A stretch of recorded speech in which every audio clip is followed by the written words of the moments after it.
Mheshimiwa JB Muturi.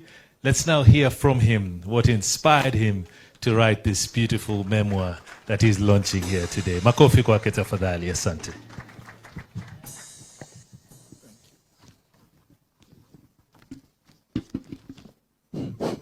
Thank you, MC.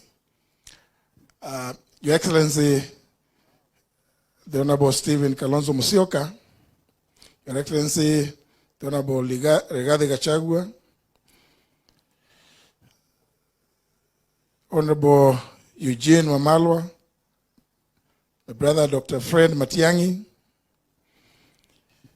members of Parliament here present, both current and former,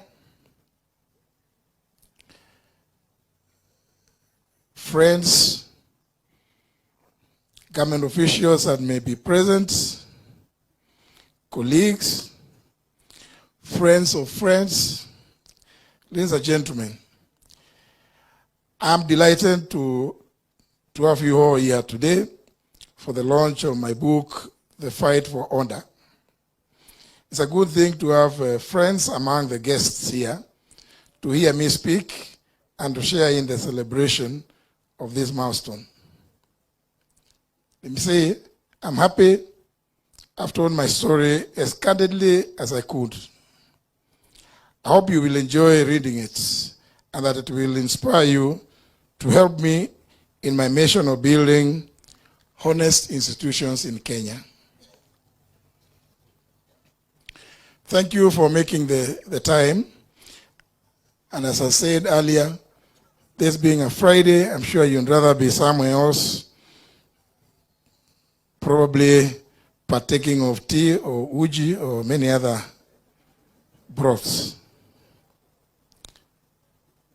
As my good friend, the former president, who has written the foreword in this book, these days often refers to some of the beverages that people take on Friday evenings. This launch is also a milestone for political leadership and political memory making in Kenya.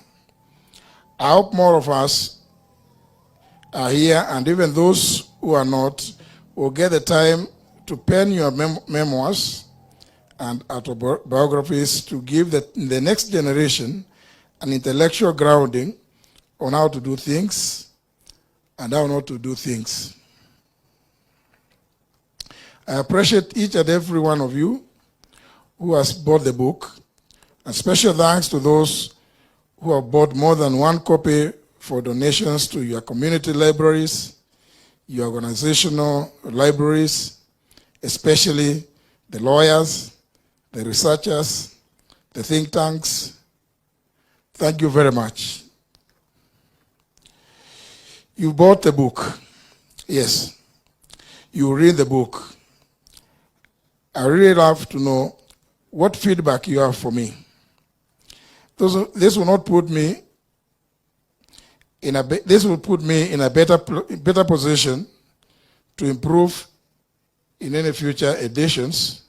So please don't be shy in your reviews. You already had Senator Lene Kifuti challenging me to proceed to begin doing another one. When this book came out, a lot of people, especially those from the political class, were very, very afraid. They thought and put their names down and exposed them. You know, when you are the Attorney General, you know very, very many secrets. I can tell you without fear of any contradiction that the stories I've written about my time in Parliament, my time in the Cabinet, and my time at the State Law Office are things that all happened. There's quite a lot that I didn't put in the book also. There is only so much one can say in a book that is about 450 pages. This book is really a moment of personal reflection about my time in these important offices. To my friends from campus, normally call ourselves the class of 81. I know you remember that day when we met in 2021 at my place. We sat, we broke bread, we ate some nyama choma, had a lot of uji and tea, and danced. And I also told you that I was writing a book, and you thought it was a joke.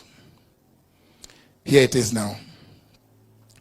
It's taken some time, and it's quite a lot of work turning rough thoughts into readable book that so far as the promise of being a good seller. There are many themes in the book, but there are five ones that I would like to speak about. In the first chapter, I talk about my upbringing. It's just a reminder that in my life, those early formative years shaped who I became. Very soon I'll be 70 years. There are people who help you turn out the way you are, and those people are unforgettable. I speak about my high school head teacher. I speak also about my primary school teacher, one Mr. Lincoln Jeru, who taught us the power of handwriting and how to write well, how to write legibly. That has stuck with me. And although it's many years now, I may not claim to write as legibly as I used to do those years. I also write about people who taught me values and how not to take shortcuts. Yes, I gambled in high school. I fought with teachers to run plays. I was not a model student in that sense. And I think that is why I learned my lessons at Kangaroo School. Next, I tell the story of the university years. I never at university imagined I would turn out to be a politician, a speaker, an attorney general, and a cabinet secretary. Life worked out that way as it did. I even wanted to be the president of Kenya just the other day. And here I am telling you about it. Indeed, the party I lead, the Democratic Party, has in its constitution that the party leader is always, invariably, the presidential candidate of the party in any general election, unless the party enters into a coalition agreement with other parties. I studied law and worked in the judiciary. I moved around the country, understanding the law, seeing how justice is done and not done in some instances. These days, I see lawyers complaining about delayed cases and judges complaining that they are overwhelmed. And in my days as a magistrate, I would get to the office very early and made sure that I did not have much on my entry. And even new lawyers reduce the games that you play on people to delay cases whenever you appeared before me. The weaknesses in the criminal justice system are well documented. But we can expedite the delivery of justice and make this country indeed and truly a country of the rule of law. It is doable. We probably need to look at our work ethics as people serving Kenyans. Kenyans need speedy justice. Can you imagine somebody fighting a case for 20 plus years or even 30 years? And this is not a story. There's a case I dealt with that stuck in the courts for years after I left. I'm not even too sure that it has ever been resolved to date. I also write about leadership culture in Kenya. The lowest point in my career was the frame-ups when I was in the judiciary. I read all about it, and I learned that in leadership and in politics, the backstabbing never stops. The backstabbing never stops. In the judiciary, in politics, dealing with KANU, Jubilee, and even now, Kenya Kwanza. It was constant backstabbing. Indeed, the Honorable Rigathi Gachagua has just alluded to some of those instances. Fitina mingi. A lot of snakes, hypocrites. Yes, you know them. I hope more colleagues can tell their stories. Labda tukianza na Rigiji. Stories would be amazing about hypocrisy, backstabbing, hypocrites all over, conmen, fitina mingi. I also write about the legislature, the legislative politics, and the Parliament of Kenya. The Honorable Amin Abdallah alluded to this.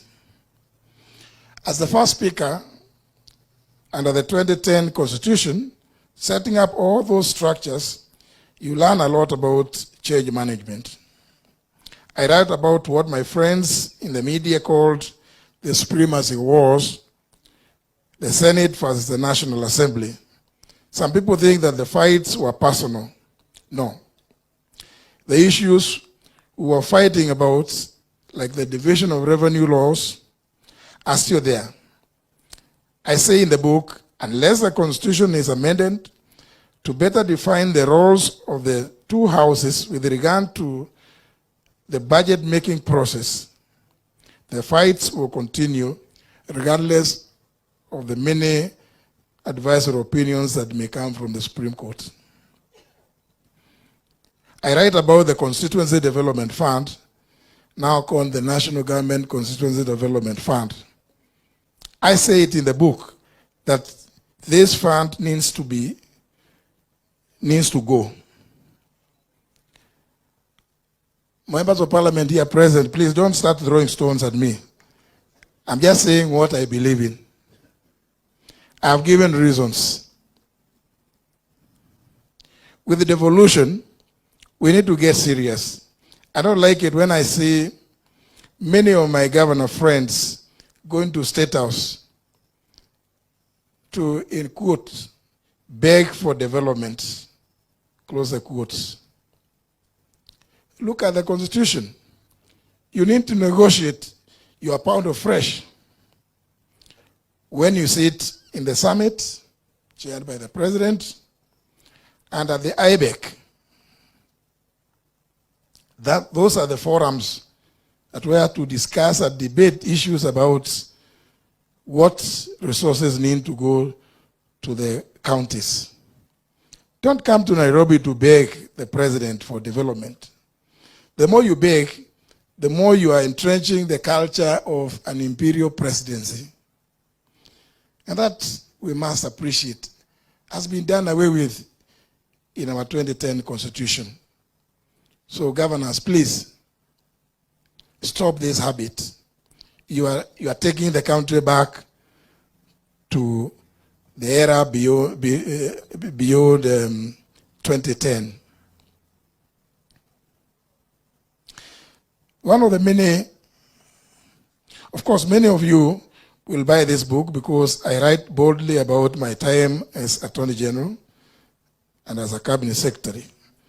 I know some of you are waiting to hear the stories I've told about the current administration of William Ruto.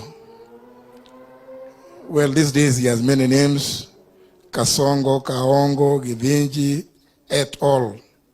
Many names. It is one of the worst decisions I made working with William Ruto. I thought I could infuse change from within, but I realized that the fish rots from the head.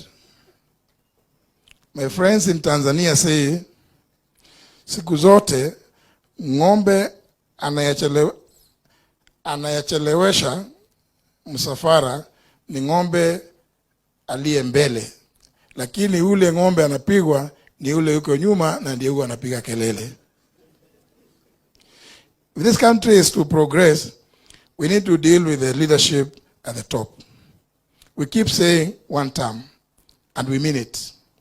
This isn't personal, but objectively speaking, for a person who talks a big game but does the opposite, it is really disheartening. There's a saying, a quote, "Who are worse than murderers and pretenders?" There's also something about hypocrites. And I must warn you about manufactured crises. Every time you see our president manufacturing a crisis, just know he wants to eat. Just this week, we heard him talking about power rationing when the bulk of electricity is geothermal, or rebuilding the airport. You must have noticed that he's even costing the airport to the tune of 200 billion. Never mind, he was speaking in a foreign land, never accompanied by any engineer, any architect, any QS to give him these figures. He merely jumped at the figure of 200 billion. He would assign a value to a project just from thin air. I talk about this through the Kedong Ranch. The Honorable Gachagua has just alluded to it. And the multi-billion tender, which I refuse to sign when they try and cornering me at the airport in Dubai. You do not, on one hand, collect hundreds of billions of shillings and then make the government borrow its own money. And then you go to international fora and complain. Indeed, it reminds me of the remarks by many years ago by the late Fidel Castro, who was saying that history will absorb me. There are also moments when he manifestly flouted the law, and I told him as much. The English say, you cannot lie down with dogs and not come up with fleas. I just want to say that might be true because I have my scars. And lastly, I have to alert you to the rule of law, the human rights abuses, the extrajudicial killings, abductions, and all that. You do not import mercenaries to conduct human rights abuses in your country or subcontract reprisals to foreign countries or gaslight your own people for calling you out. You do not run an abduction squad in your own country. These are things we need to deal with. Finally, I explore my drama, my dreams. What future do we want? What future do you want for your children? Do you want to see them despondent, being killed in the streets, being abducted in broad daylight, being gaslit for fighting for their rights? When I worked with this government, I thought we were issue-based. But now, tribalism and corruption is on the up. I believe in the rule of law and a government that has respect and treats Kenyans with dignity. If I keep talking, I'll be reading the book for you. I don't want to spoil it for you. Read it. Make up your own mind about the book, the content, and about me. And then decide what you can do about it. I hope you come to the conclusion which my good friend, Honorable Wamalwa, has said, one term.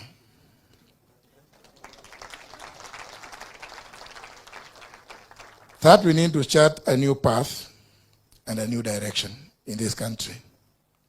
You read it, enjoy it, and I hope you buy some copies for your other friends, and also for libraries in your locations.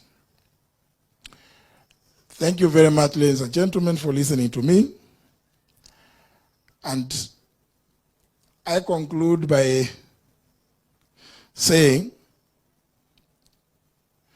that I am extremely happy that our good friends from the Frederick Newman Foundation, Judy Kaberia, is also with us. I know at the foundation they do a lot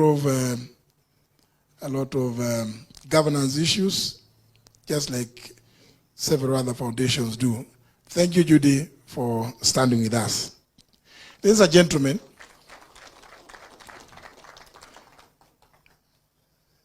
I apologize for having to read this because I wanted to make sure that I make every point that I intended to make. With those many remarks, it's now my pleasure, ladies and gentlemen, to welcome on stage our chief guest,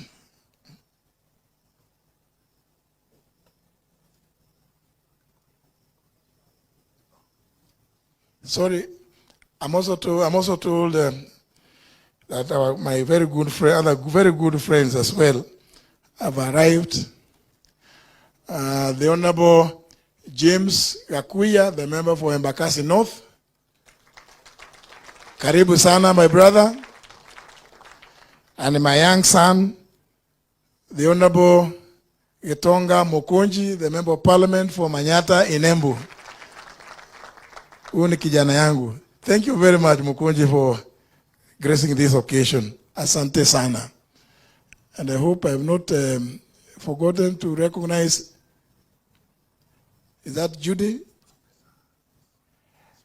And also somebody I work with at the People's Restorative Justice Commission, Professor Friend Ogola. He just arrived from the US where he took his presidential campaigns. Karibu sana, Professor. Thank you. I know you just arrived this afternoon. Also, let me recognize the presence of Judy Sijeni, Ambassador. Wakili Eunice Lumalas. And I hope I've been able to recognize each and every other. But anyhow, my good friend Olekenta is here.